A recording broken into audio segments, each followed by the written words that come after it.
Suppository के बारे में। सबसे पहले वीडियो स्टार्ट करने से पहले, ये वीडियो पर्सनल मेडिकेशन किसी को नहीं लेना है। बहुत सारे लोग कमेंट करते हैं, तो पर्सनल मेडिकेशन के एजुकेशनल पर्पस से लिए बहुत सारी इमेजेस इस्तेमाल की गई है, only for medical use, medical purpose, educational के लिए, नॉलेज प्रोवाइड करने के लिए, ना कि पर्सनल मेडिकेशन लेने के लिए। स्टार्ट करते गए सपोजिटरी के बारे में।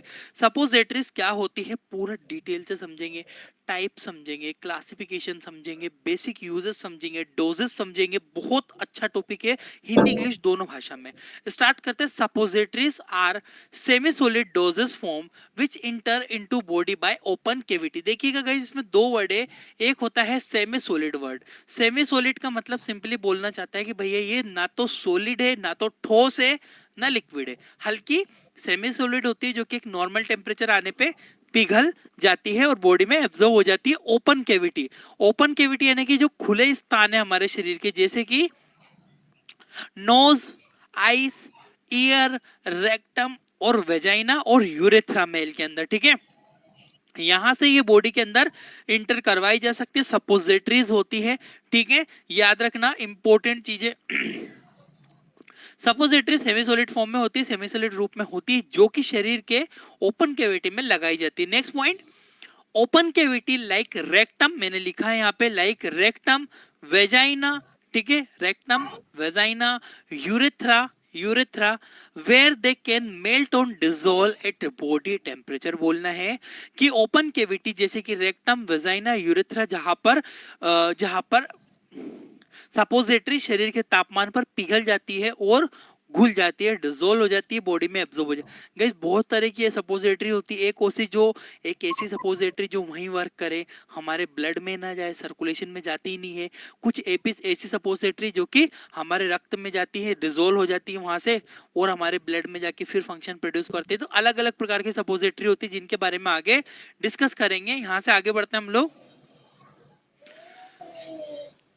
This method, sorry this melted, अब बोल रहा है ऊपर मैंने बोला ना कि यूरेथ्रा वगैरह में लगाने के बाद वो मेल्ट हो जाती है, तो बोल रहा है कि this melted form provide systematic effect और treat various disease. Systematic effect का मतलब होता है, सिस्टमेटिक मतलब ब्लड सर्कुलेशन में, रक्त परिवहन में, या घुलने के बाद घुले हुए रूप में अवशोषित हो जाती है और कई प्रकार की बीमारियों को ठीक करती है। अब देखिए एक वर्ड है सिस्टेमेटिक, सिस्टेमिक मतलब रक्त में जाना, और एक होती है लोकल एक्शन। लोकल एक्शन मतलब जैसे रेक्टम में डाला, रेक्टम में अगर लगाएंगे तो वहां पर ये जाने के बाद, लगने के बाद वहां पे क्या करेगी, लोकल एक्शन करती है। कुछ ऐसी भी होती है जो केवल उस परत पर काम करेगी, ब्लड सर्कुलेशन में नहीं जाती है, ठीक है।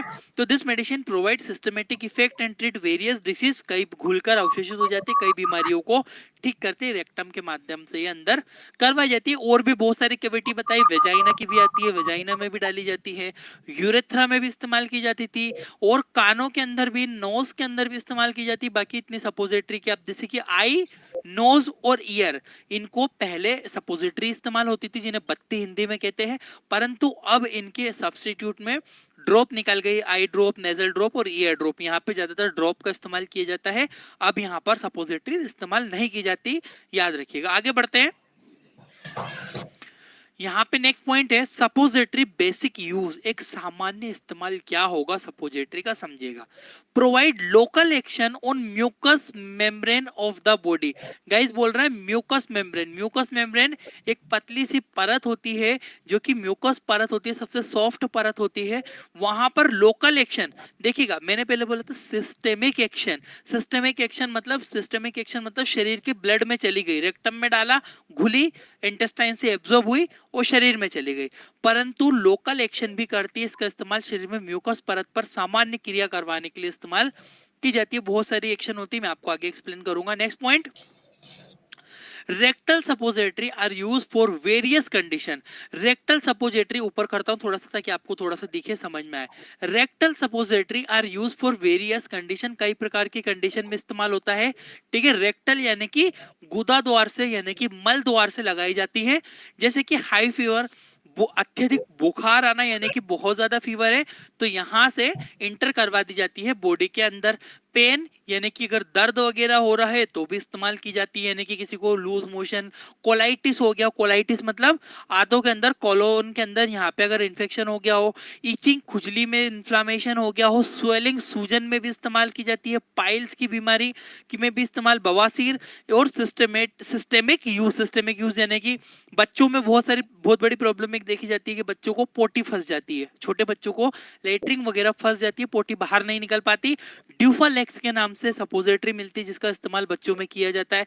इसके अलावा बच्चों में यदि कोई बच्चा बहुत ही ज्यादा, इतना ज्यादा फीवर है, बहुत ज्यादा कि कंडीशन खराब हो चुकी है, इमीडिएट ट्रीटमेंट के लिए स्पंजिंग करके साथ में पैरासीटामोल की सपोजिटरीज आती है जो कि बच्चों में रेक्टम के माध्यम से डाली जाती है और उनका फीवर में रिलीफ मिलता है। ठीक है, कुछ इस तरह से होती है गाइस, ये फीसेस है यहाँ पे इंटर करवा देंगे, वो पूरा लिक्विड फॉर्म में हो जाती है और इजीली बाहर निकल जाती है। आगे बढ़ते, ये बेसिक यूज है मैंने जो आपको बताया। नाम सुदेश करके है सर।